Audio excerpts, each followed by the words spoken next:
নমস্কাৰ ছাত্ৰ ছাত্ৰীসকল তো ইয়াৰ আগত মই তোমালোকক প্ৰেজেন্ট পাৰফেক্ট কন্টিনিউয়াছ টেন্সত ব্যৱহাৰ হোৱা দুটা শব্দ কিটো আছিল সিন্স আৰু ফৰ সো তাৰ বিষয়ে মই তোমালোকক বুজাই দিছিলো যে সিন্স আমি কেতিয়া ব্যৱহাৰ কৰিব লাগে আৰু ফৰ কেতিয়া ব্যৱহাৰ কৰিব লাগে সো তাৰ ওপৰত মই তোমালোকক ধুনিয়াকৈ ভিডিওটো দিছিলো তোমালোকে নিশ্চয় চাইছা আৰু মই কেইটামান কৰিব দিছিলো তোমালোকক ক্লাছ ৱৰ্ক বহুতে কৰিছা তাৰে কিছুমানৰ শুদ্ধ হৈছে আৰু প্ৰায় কিছুমানৰ ভুল হৈছে তো মই আজি তোমালোকক এনসাৰ কেটা কৈ দিম আৰু বুজাই কম যে কোড আমি কি বহাব লাগে তো মই তোমালোকক কি দিছিলো ইউজ হ্যাভ আৰু has and since for and complete the sentence ঠিক আছে মই হ্যাভ আৰু হ্যাজ বহাব দিছিলো তাৰ পিছত সিন্স আৰু ফৰ এতিয়া প্ৰথম নাম্বাৰ 1 টো চোৱা দে dash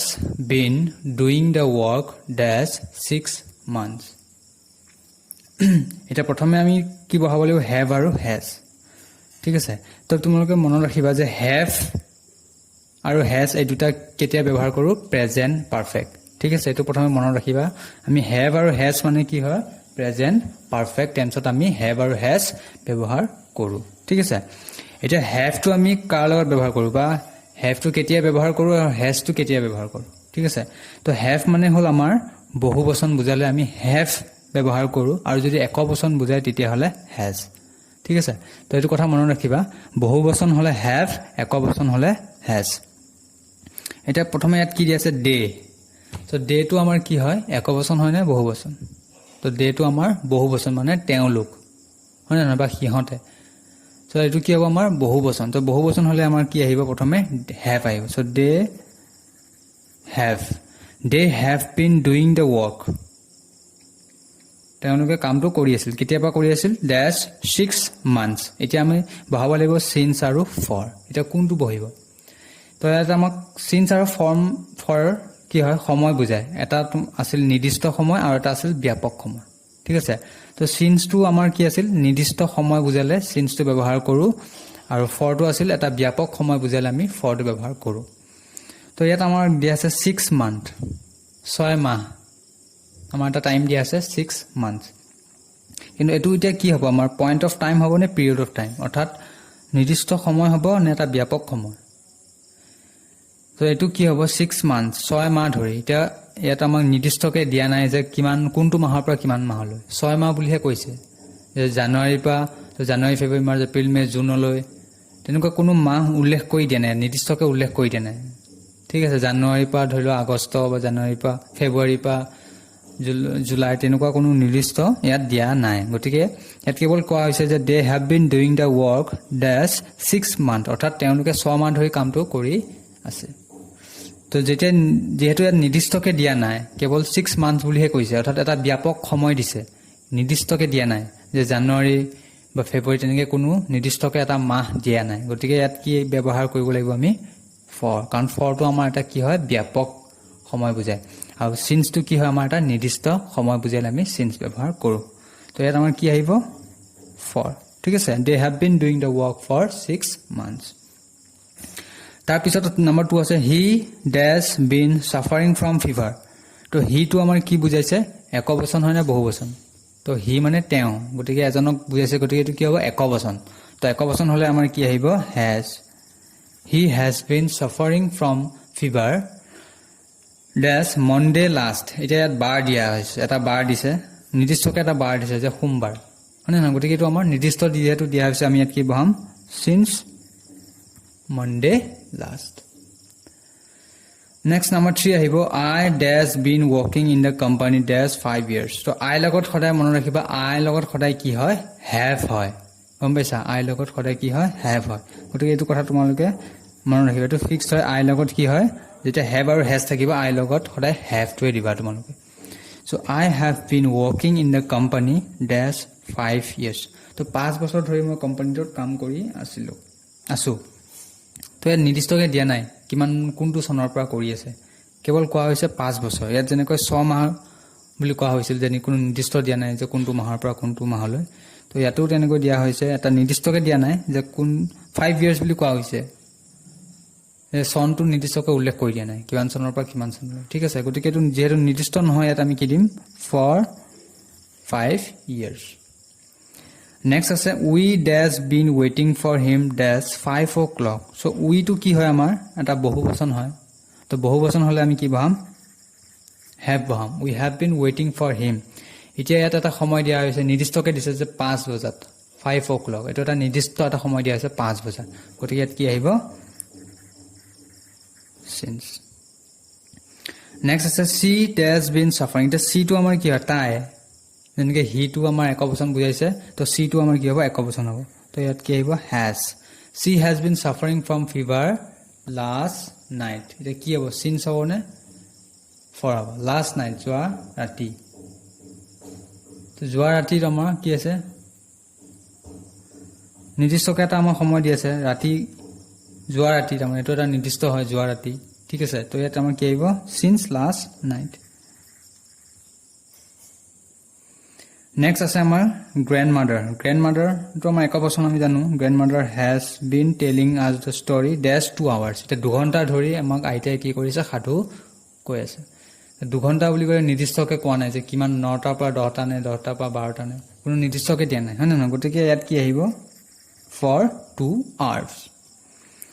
Next আছে আমাৰ he dash been attending. তো he মানে কি হয় আমাৰ একবচন হয় তো কি আহিব has he has been attending this school dash 1990. তো ইয়াত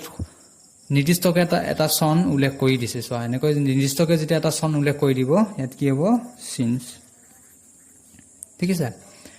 নেক্সট আমাৰ শেষৰটো আছিল mister Baruah dash been teaching us English dash January last. তো মিষ্টাৰ বৰুৱা এজন নিৰ্দিষ্ট এজন ব্যক্তিৰ কথা কোৱা হৈছে গতিকে একবচন বুজাইছে যেহেতু ইয়াত কি আহিব has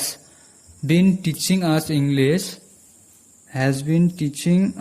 English dash January last.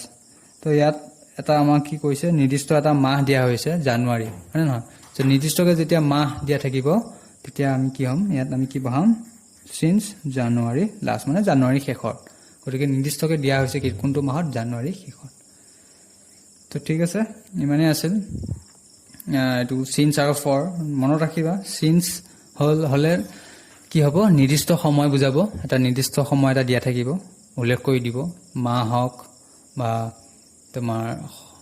বছৰ হওক এটা নিৰ্দিষ্টকে দিয়া থাকিব ঠিক আছে আৰু ফৰটো কোনো নিৰ্দিষ্টকে দিয়া নাথাকিব ই এটা ব্যাপক সময় বুজায় যে 6 মাহ 6 বছৰ সনটো নিৰ্দিষ্টকৈ উল্লেখ কৰি দিয়া নাথাকিব গতিকে তাত তোমালোকে ফৰটো ব্যৱহাৰ কৰিবা. আৰু হেভ আৰু হেজ মই ক'লোৱে হেভটো কি হ'ব আমাৰ বহুবচন অৰ্থাৎ প্লুৰেল আৰু হেজটো হ'ব আমাৰ একবচন অৰ্থাৎ সিঙ্গুলাৰ. তো প্লুৰেল হলে হেভ বহাবা আৰু সিঙ্গুলাৰ হলে হেজ ঠিক আছে. তো তোমালোকৰ এখিনি মই বুজাই দিলো বাৰু. এতিয়া আমি আজিৰ টপিকটোলৈ যাম. তো আজি মই তোমালোকক ইয়াৰ আগত মই তোমালোকক প্ৰেজেন্ট টেন্সৰ বিষয়ে বুজাই ক'লো ধুনীয়াকৈ. তো প্ৰেজেন্ট টেন্স আমাৰ ইতিমধ্যে শেষ হৈছে. তো আজি আমি পাষ্ট টেন্সলৈ যাম. তো তোমালোকক মই পাষ্ট টেন্সৰ বিষয়ে আজি ভিডিঅ'তে তোমালোকক মই বুজাই ক'ম. তো তোমালোকে চাই থাকা. তো পাষ্ট টেন্স তো আজি আমি পাষ্ট টেন্সৰ বিষয়ে আলোচনা কৰিম. তো প্ৰেজেন্ট টেন্সত যেনেকৈ আমি 4টা ভাগ পাইছিলো তো পাষ্ট টেন্সতো 4টা ভাগ আছে. আমাৰ কি আছে প্ৰথমটো আছে পাষ্ট ইনডেফিনিট বা সিম্পল পাষ্ট ঠিক আছে. তো পাষ্ট ইনডেফিনিট আমি সিম্পল পাষ্ট বুলিও কওঁ কেতিয়াবা পাষ্ট ইনডেফিনিট বুলিও কওঁ. তো পাষ্ট ইনডেফিনিট বা সিম্পল পাষ্ট মানে কি পাষ্ট টেন্সে কি কয় অতীত কালত বুজায় অতীত কালটো বুজায় অৰ্থাৎ যেটো হৈ গ'ল হয় নহয়. তো ইয়াত মই লিখি দিছো চোৱা কোনো কাৰ্য অতীতত সম্পন্ন হোৱা বুজালে পাষ্ট ইনডেফিনিট টেন্স হয় মানে যেটো কাম আমি কৰিলোৱে অৰ্থাৎ অতীতত কামটো আমি কৰিলোৱে. তো কোনো কাৰ্য অতীতত সম্পন্ন হোৱা বুজালে হেতু হ'ব আমাৰ সিম্পল পাষ্ট বা পাষ্ট ইনডেফিনিট টেন্স ঠিক আছে. তো এটা এক্সাম্পল দিছো মই সি কেম হিয়াৰ ইয়েষ্টাৰডে আমাৰ কি হ'ল যোৱাকালি আছিল এটো হৈ গ'ল গতিকে তাই যোৱাকালি আহিছিল তাই ইয়ালৈ যোৱাকালি আহিছিল গতিকে এটো অতীতত সম্পন্ন হৈছে কামটো গতিকে এটো আমাৰ কি হয় এটা সিম্পল পাষ্ট. এটা পাষ্ট টেন্সত আমি কি ব্যৱহাৰ কৰো D E D I E D কেটা মনত ৰাখিবা. আমি ভাৰ্বত যেনেকৈ প্ৰেজেন্ট টেন্সত এছ আৰু ই এছ গো হলে গোজ ৰিচ প্লেচ হয় নহয়. তো আমি পাষ্ট টেন্সত আমি কি ব্যৱহাৰ কৰো ডি ভাৰ্বৰ শেষত আমি ডি ই ডি আৰু আই ই ডি আমি ব্যৱহাৰ কৰি আমি ভাৰ্বটো আমি পাষ্ট ফৰ্মত লৈ যাওঁ ঠিক আছে. এতিয়া D E D I E D আমি কেতিয়া ব্যৱহাৰ কৰিল কেতিয়া কোনটো শব্দত আমি ডি লগাব লাগে কোনটো শব্দত আমি ই ডি লগাব লাগে সো সেইটো আমি জানিব লাগিব. সো প্ৰথমে এইটো চাই লোৱা regular past simple forms are formed by adding ed যিবোৰ ৰেগুলাৰ আমি ব্যৱহাৰ কৰোঁ হয় নে নহয় regular past simple forms are formed by adding ed আমি তাত কি ব্যৱহাৰ কৰোঁ ইডি লগাই দিওঁ ভাৰ্বত কি লগাই দিওঁ ইডি ঠিক আছে মই এক্সাম্পল দিছোঁ ষ্টাৰ্ট এইবিলাক ৰেগুলাৰ আমি ব্যৱহাৰ কৰোঁ হয় নে নহয় ষ্টাৰ্টত আমি কি লগালোঁ শেষত কি লগাই দিছোঁ ইডি এইটো কি হৈ গ'ল ষ্টাৰ্টেড ষ্টাৰ্টটো হ'ল প্ৰেজেণ্ট ফৰ্মত আছে ষ্টাৰ্ট যেতিয়া আমি ভাৰ্বৰ শেষত ইডি লগাই দিম সেইটো কি হ'ব পাষ্ট ফৰ্ম হৈ গ'ল অৰ্থাৎ পাষ্ট টেন্স হৈ গ'ল ষ্টাৰ্টেড ঠিক আছে তো কিল লিখিলোঁ আমি শেষত আমি কি লগাইলোঁ ইডি সেইটো হ'ব কিল্ড তো আমি এনেকৈ আমি কি কৰোঁ পাষ্ট ফৰ্মটো আমি গঠন কৰোঁ ঠিক আছে ভাৰ্বটো আমি পাষ্ট টেন্সলৈ লৈ যাওঁ এতিয়া ইডি আৰু আইডি আমি কেতিয়া নিব লাগে তাৰ কিছুমান নিয়ম আছে স্পেলিং ৰুলছ যাক কোৱা হয় there are some spelling rules তো প্ৰথমটো চোৱা ইফ এ ভাৰ্ব মানে বুজি পাইছা নহয় কি হয় যিবোৰ একশ্যন ৱৰ্ড আৰু যেনেকৈ start kill play go' run এইবোৰ হা if a verb ends in e ধৰি লোৱা এটা ভাৰ্ব যাৰ শেষত ই আছে তো ই থাকিলে আমি কি লগাব লাগিব এড ডি মানে আমি ডিটো তাত লগাব লাগিব ঠিক আছে তো এক্সাম্পল চালে বুজি পাবা এইটো এটা এক্সাম্পল দিছোঁ এগ্ৰি AGREE তো মই কি কৈছিলোঁ ইফ এ ভাৰ্ব এইটো এটা ভাৰ্ব হয় এগ্ৰি এণ্ডছ ইন ই মানে ভাৰ্বৰ শেষত যদি ই থাকে এইটো ই আছে চোৱা তো আমি কি লগাব লাগিব তাত ডি লগাব লাগিব চ' মই ইয়াৰ পাষ্ট টেন্সত লিখি দিছোঁ ই পিছত আমি কি লগাইছোঁ ডি এগ্ৰিড গতিকে এগ্ৰিটো আমি পাষ্ট টেন্সত লিখিলে কি হ'ব এগ্ৰিড অৰ্থাৎ যিহেতু ই আছে শেষত তো আমি কি লগাই দিলোঁ ডি মানে যিবোৰ ভাৰ্বৰ শেষত ই থাকে তাত আমি কেৱল ডি লগাব লাগে ডি লগালে আমি কি হ'ব সেইটো পাষ্ট টেন্সলৈ গুচি যাব আৰু এটা দিছোঁ লাইকত কি আছে শেষত ই আছে তো আমি ডি লগাই দিছোঁ কি হ'ব লাইকড তো পাষ্ট টেন্সলৈ গুচি গ'ল ঠিক আছে নেক্সট চোৱা if a verb ends in a vowel and এ কনচনেণ্ট এটা ভাৰ্বৰ শেষত যদি এটা ভাৱেল থাকে তাৰপিছত আৰু এটা কনচনেণ্ট থাকে and A কনচনেণ্ট the কনচনেণ্ট is usually doubled before E D তো এইটো মনত ৰাখিবা এটা ভাৰ্ব এইটো ধৰি লোৱা এইটো এক্সাম্পল চোৱা ষ্টপ এইটো ভাৰ্বৰ শেষত কি আছে এটা ভাৱেল আছে মানে শেষৰ ফালে এটা ভাৱেল আছে অ'টো আমাৰ কি হয় এটা ভাৰ্ব STOP অ'টো আমাৰ কি হয় এটা ভাৱেল হয় নে নহয় তাৰপিছত কি আছে শেষৰটো কনচনেণ্ট মানে ভাৱেল আৰু কনচনেণ্ট একেলগে আছে প্ৰথমে ভাৱেল আছে তাৰপিছত কনচনেণ্ট আছে মানে শেষৰটো কনচনেণ্ট হয় তেতিয়া আমি কি কৰিব লাগিব তেনেকুৱা শব্দত ভাৱেলো আছে কনচনেণ্টো আছে তেতিয়া কি হ'ব আমাৰ যিটো কনচনেণ্ট আছে সেইটো ডাবল হৈ যাব অৰ্থাৎ দুটা হৈ যাব শেষৰ শব্দটো যি হয় কনচনেণ্ট শব্দটো যি হয় সেইটো আমি দুবাৰ লিখিব লাগিব যেনেকৈ শেষত আমাৰ কি আছে পি আছে পিটো আমাৰ এটা কনচনেণ্ট হয় তো মই ইয়াত কি লিখিছোঁ পিটো দুবাৰ লিখিছোঁ ডাবল পি হৈ গৈছে ঠিক আছে তাৰপিছত আমি কি লগাব লাগিব বিফৰ ই ডি মানে ই ডি লগোৱাৰ আগতে আমি পিটো কনচনেণ্টটো ডাবল কৰিব লাগিব তাৰপিছত আমি কি লগাব লাগিব ই ডি এতিয়া তোমালোকে গম পালা এতিয়া ষ্টপ যেতিয়া আমি লিখোঁ আমি ডাবল পি কিয় লিখোঁ বাৰু কাৰণটো সেইটোৱেই কাৰণ কি হয় পিটো যিহেতু আমাৰ কনচনেণ্ট হয় তাৰ আগত কি আছে এটা ভাৱেল আছে গতিকে কনচনেণ্টটো কি হ'ব ডাবল হৈ যাব যদি এ থাকে দুটা এ হ'ব বি থাকে দুটা বি হ'ব চি তেনেকুৱা ধৰণৰ কথা ঠিক আছে তো কনচনেণ্ট যিয়ে নাথাকক কি হয় সেইটো কি হ'ব ডাবল হৈ যাব তো নেক্সট এক্সাম্পল চোৱা প্লেন তো এটো আমাৰ কি হয় ভাৱেল হয় তাৰপিছত এনটো আমাৰ কনচনেণ্ট হয় একেলগে আছে ভাৱেল আৰু কনচনেণ্ট তো কনচনেণ্টটো কি হ'ব আমাৰ ডাবল হৈ যাব চ' মই প্লান কি লিখিছোঁ এনটো ডাবল লিখিছোঁ এনটো আকৌবাৰ লিখি দিছোঁ এন তাৰপিছত শেষত আমি কি লগাই দিছোঁ ই ডি প্লান্ড ঠিক আছে তো এনেকৈ আমি কি হ'ব ইয়াত ভাৱে কনচনেণ্টটো আমি ডাবল কৰিলোঁ তাৰপিছত শেষত আমি ই ডি লগাই আমি পাষ্ট টেন্সলৈ লৈ গ'লোঁ চ' ষ্টপ হ'লে ষ্টপড প্লেন হ'লে প্লান্ড বুজি পালা এতিয়া ডাবল কিয় হয় তাৰপিছতো আছে if a verb ends in consonant ভাৰ্বৰ কি হ'ব শেষত কনচনেণ্ট হয় এণ্ড ৱাই আৰু যদি ৱাই থাকে ঠিক আছে ইয়াত যেনেকৈ আমি ভাৱেল পাইছিলোঁ এটা কনচনেণ্ট পাইছিলোঁ ইয়াতো কি হ'ব শেষৰটো কনচনেণ্টো হয় কিন্তু তাৰ লগত যদি ৱাই থাকে এইটো চোৱা এক্সাম্পল ট্ৰাই TRY আৰটো আমাৰ কি হয় এটা কনচনেণ্ট হয় তাৰপিছত কি আছে আমাৰ ৱাই তো আৰ আৰু ৱাই থাকিলে কি কৰিব লাগিব আমি আৰটো যিহেতু কনচনেণ্ট ৱাইটোও কনচনেণ্ট গতিকে ৱাইটো আমি আঁতৰাই কি কৰিব লাগিব তাত IED লগাব লাগিব টেক অফ দ্য ৱাই মানে ৱাইটো আঁতৰাব দিছে ৱাইটো আঁতৰাই আমি কি কৰিব লাগিব তাৰ জেগাত আই দিব লাগিব তাৰপিছত ED তো এক্সাম্পলটো চোৱা TRY চ' TRটো থাকিল ৱাইটো আমি উঠাই দিলোঁ তো ৱাই জেগাত কি আহি গ'ল আই আহি গ'ল তাৰপিছত আমি ED লগাই দিলোঁ ট্ৰাইড ঠিক আছে ৱাই থাকিলে কি হ'ব ট্ৰাই IED আহি যাব ট্ৰাইড কেৰিটো কেৰিড হৈ গ'ল ইয়াতো ৱাইটো উঠাই দিলোঁ তাৰ জেগাত আমি কি আহি গ'ল আই আহি গ'ল ৱাই সলনি কি আহি গ'ল আই আহি গ'ল তাৰপিছত আমি ED লগাই দিলোঁ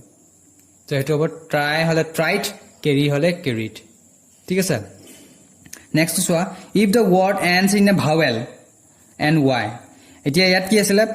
প্ৰথমে আছিল কনসনেণ্ট তাৰপিছত ৱাই এতিয়া আহিল ভাৱেল এতিয়া এইটো এক্সাম্পল চোৱা প্লে তো এইটো আমাৰ ভাৱেল তাৰপিছত আমাৰ ৱাই আছে তেতিয়া আমি কি কৰিব লাগিব আমি তেতিয়া ৱাইটো উঠাব নালাগিব তেতিয়া আমি কেৱল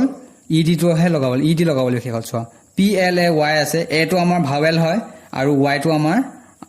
ধৰি ৱাইটো আছে তো আমি কি কৰিলো ৱাইটো ৱাই থাকিল ইডি আমি তাত কেৱল ইডিহে লগাই দিলো আমি ৱাইটো উঠাই নিদিলো বা ৱাই জায়গাত আমি কি নিদিলো আই নিদিলো তো আইটো আমি কেতিয়া দিম যেতিয়া কি হ'ব লাগিব কনসনেণ্ট হ'ব লাগিব আৰু ৱাই থাকিব লাগিব অৰ্থাৎ ৱাই লগত কি ৱাই আগৰ সংখ্যাটো কি থাকিব লাগিব কনসনেণ্ট থাকিব লাগিব কনসনেণ্ট হলেহে তুমি ৱাইটো কি কৰিব লাগিব তোমালোকে আই বনাব লাগিব আৰু যদি ভাৱেল থাকে ৱাই আগত যদি এটা ভাৱেল থাকে তেতিয়া হলে তোমালোকে ৱাইটো চেঞ্জ কৰিব নোৱাৰিবা তো ৱাইটো ৱাই থাকিব লাগিব তাৰ লগত কেৱল আমি ই ডিটো লগাব লাগিব সো ইয়াত প্লে টু প্লেড হৈ গ'ল আৰু এনজয় টু এনজয়ড হৈ গ'ল তো ৱাইটো ৱাই থাকিল কাৰণ ৱাই আগত কি আছে আমাৰ এটা ভাৱেল ঠিক আছে এতিয়া বুজি পালা